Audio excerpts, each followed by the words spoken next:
Hey you all. So it is time for the Tell 'em Tuesday.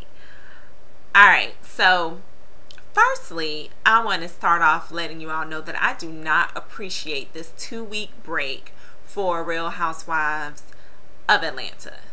Like, really? Did we really need 2 weeks of no new episodes? No.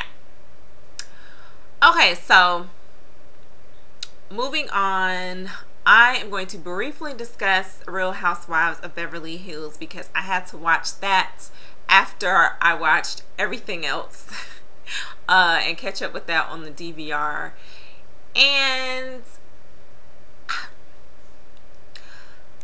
I think I may be kind of biased because I don't have a close relationship with my siblings because I am the oldest and I'm significantly older, so we didn't grow up together or anything, so I don't really understand Kyle's it seems like she feels that she has to try to include her sister in everything, and even when her sister lies to her and BS's her, she's still trying to get her to come to things. And I just feel that if I had a sibling who was with somebody shady, whenever I invite them places, they give me excuses, they lie, I would quit asking. I mean, that's just my biased opinion, because I don't know what it's like to have a sister close in age and grow up together and be close and all that. I don't know what that's like. So just from the outside looking in, I'm just wondering, how many times do you need to be slapped in the face? So I just don't get that. I would have told her to just stay your behind on home. Don't worry about coming out here to Hawaii. Just stay with your crazy looking boyfriend, and we're gonna have a good time for my fine husband's birthday. But yeah. And then Taylor Lisa and getting with old girl for leaning on her man. I was like, high fives, Lisa. That's what I'm talking about. Biatch, get your hands up off my man. I don't care. I mean, really. And Lisa, Miss Vanderpump, got a hump. Did y'all see that dress? I was like, Lisa, for you to be a white woman, girl, you got some booty back there. Okay, that's how they do it over there, with the English folk. All right. So yeah, because Miss Brandy, she needs to be knocked down a couple of notches, boo boo. Okay, cause but Taylor, they are on vacation. Why couldn't she wait until they came back to say that her marriage was over? Like, are you kidding me? It is Mauricio's birthday. We do not need you and your, sad Sally self calling us while we on vacation talking about your marriage is over. Like 3 more days. Like, you really? you couldn't have waited. Like, seriously. And then, her and that little counselor and that whole little scene of, looking like a deer in headlights when he's pretty much telling her the same thing that she's already telling him. I'm like, sweetie, that you all you need to know is in front of you. Now you make the decision. Now he done sent that crazy email to Camille, okay, and then got you ousted from the party.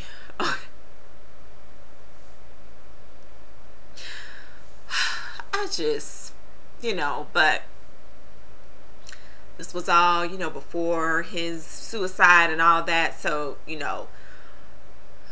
let him rest in peace. But that whole fiasco, I was just like, give me a break.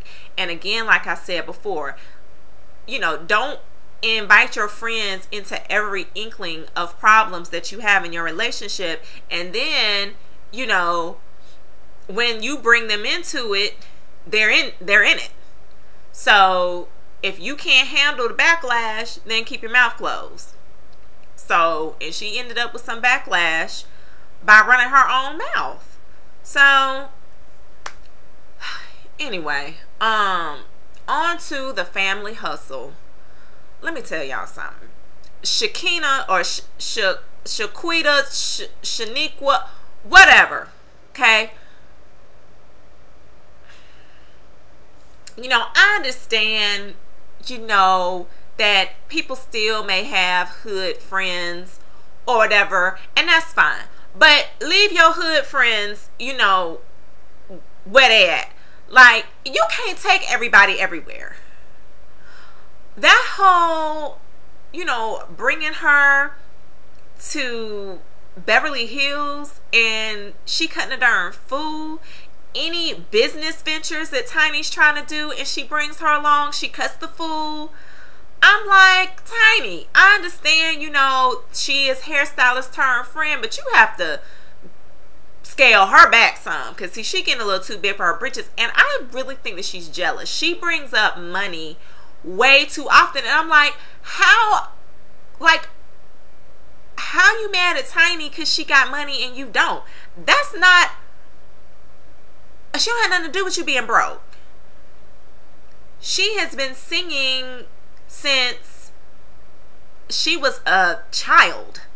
I mean, and writing. So she made her own and then ended up marrying somebody who makes money as well. So why you mad? Like, I mean, and that's another thing. You know, you can't be friends with these jealous folk because they will pull you down and they will pull you into their foolishness. You know, and it's like, no, Tiny should not have to apologize or tiptoe around or anything just because she has money and this girl doesn't. Like, what is the problem? Tiny has money and is still bringing this chick, you know, along with her. I'm sure Tiny paid for that chemical peel that she was screaming about, you know, and it's like, what is the problem? You're coming along for the ride. You know, no, you may not have the liquid assets that I have, okay, but I'm bringing you along for a few things, so just sit back and enjoy and be quiet. Like, I mean, I was just like, please. And I so appreciated Tip's advice. I mean, he was on point. Like, basically, you know, she needs to draw the line. And if she can't handle being Tiny's hairstylist and friend, then she can be her friend for free. I mean, come on. Seriously. It's that simple.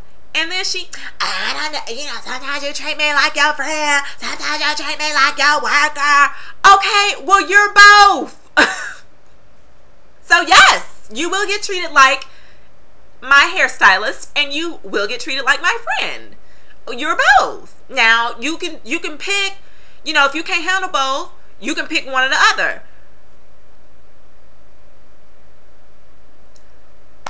That she gave me a headache. I really need Tiny to just stop, just leave her at home. Leave her in the A and don't take her nowhere. Because, like I said, everybody you can't take everywhere. Okay?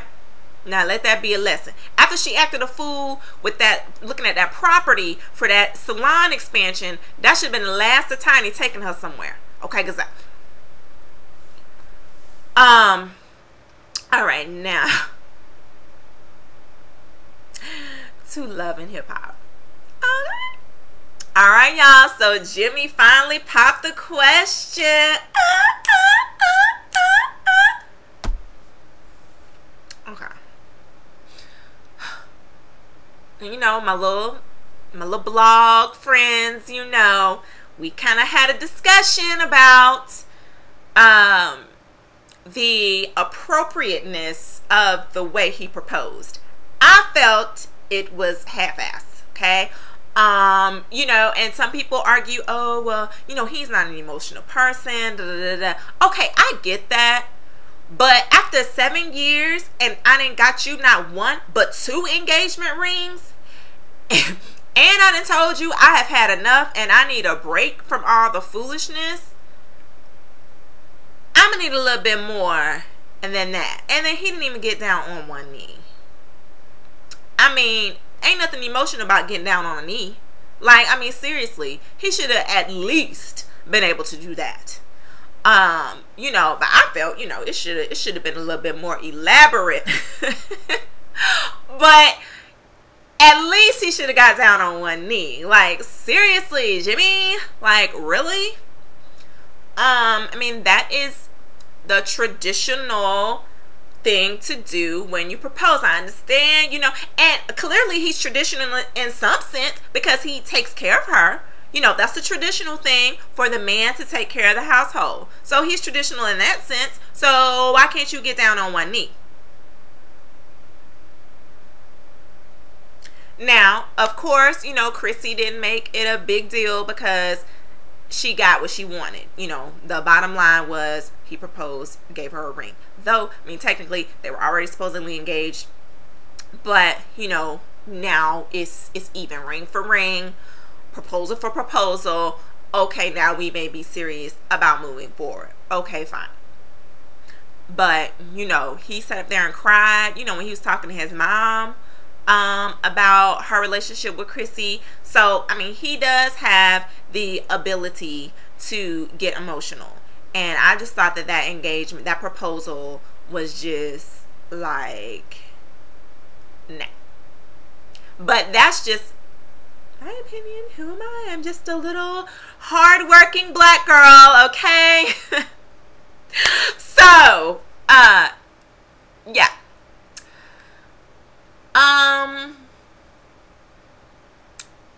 Oh, child, Erica and that broke down J-Lo singing. I said no, ma'am. When she and Yandy know she was wrong for trying to pass that no talent having girl to Rich. I said, Yandy, you think? And them color contacts though, like seriously, circa 1995. Like you want to wear them in 2011? Really? Oh, okay. But that whole passing her over and then she did her little singing, I was like, girl, no ma'am, you sound like a broke down J-Lo. And J-Lo singing already broke down. So if you were broke down J-Lo that's already broke down, you get my point. No ma'am. Stick with modeling. You know, you have a little pretty face, just stick with that. Oh, but the next episode, oh, Yandy's trying to break bad, isn't she? Oh, yes, she is. And I'm like, honey, why are you talking junk? You know Chrissy does not hesitate to knock somebody out. Why are you even opening up your mouth? Mob wives. Speaking of not wasting any time knocking somebody out, okay? Drita. Girl, that is my dog, okay? Me and Drita, like, we can be friends. Like, seriously, she is off the freaking chain. Okay, all that talking, you know, because that's what they love to do on these reality shows. They love to talk. Okay, they love to throw drinks. They love to pull hair. Okay, that's what they like. Drita says, now we gonna skip all that and we just gonna clock. Okay, that's what we gonna do.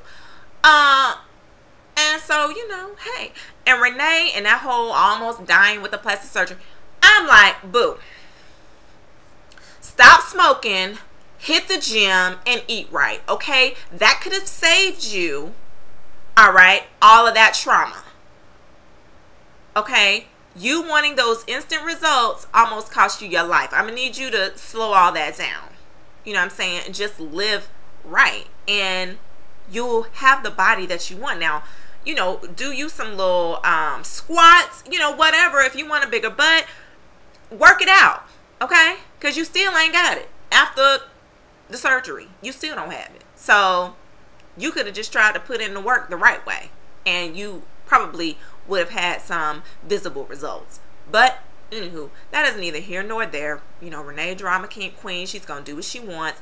And that, who, Angel or Angela, whoever that friend was, I was like, ah! When she came on the screen, no ma'am, I was like, oh no, child, don't do that. Where did they find her? Isn't even a her. I was like, no. It's terrible.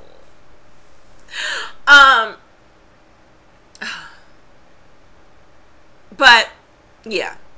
Renee, I'm not Renee. I'm done with Renee. Karen and all that mouth. Now she got her little sidekick play cousin, okay, with all this mouth, and then, you know, trying to run up on Drita. Drita was like, wait, what's happening here? You know, she's trying to keep the peace, and now Renee, I mean, Karen, wanna walk her butt over there with her cousin, trying to get crunk, and next thing you know, blah out. I mean, come on. We should have learned, you know, from season 1 that Drita don't have tolerance for that. So why you even with your backup, y'all still got tore up. Then she wanna be throwing plates and whatever. Boo, that ain't showing nothing. Okay? You couldn't beat your way out of a paper bag. So let's not, you know, play these games. We're trying to throw stuff around like we really doing something. No, ma'am. You do not stand a chance with Drita. That's the bottom line. And if I was Renee, I would take Karen to small claims court for busting up my for busting up my party, throwing around stuff because you can't fight, so you want to throw stuff. No, ma'am. So that's it, you guys. See you next time. Peace. Oh, and I also watched Unsung. And I just want to say, may Vesta Williams rest in peace. She died, you know, unexpectedly, and she was only 53. And at the taping, the end of the taping, they said that her cause of death was unknown, but it was later found that she died from an enlarged heart. So, I mean, just unexpected. And I did not know she was so freaking funny. Like, oh my gosh, she had me rolling. And just that she could laugh at herself was like amazing. Like, that says so much about a person when they can laugh at themselves. And I mean, she just really, she had a little mouth on her. I was like, oh my gosh, so funny. And she was beautiful, regardless of her weight, you know, when she was heavy and when she lost it, and, you know, before she gained it. I mean, she was just a beautiful woman. I mean, I know plenty of 40-year-olds, you know, and she looked better. So, I mean, she just looked great. And so, yeah, I just want to say that. And she could sing her A off. Her voice, awesome. Kind of puts me in the mind of Chaka Khan, who I absolutely love. Okay, just wonderful voice. All right, so I mean, awesome singer Vesta Williams was. Also, you all need to make sure you follow me on Twitter. I will post it in my description box. But oh, we were chopping it up on there last night. I was acting a fool, so I do tweet when I'm watching the show. So make sure, you know, you follow, because I clown on here and I clown on Twitter. So see you guys later. Peace.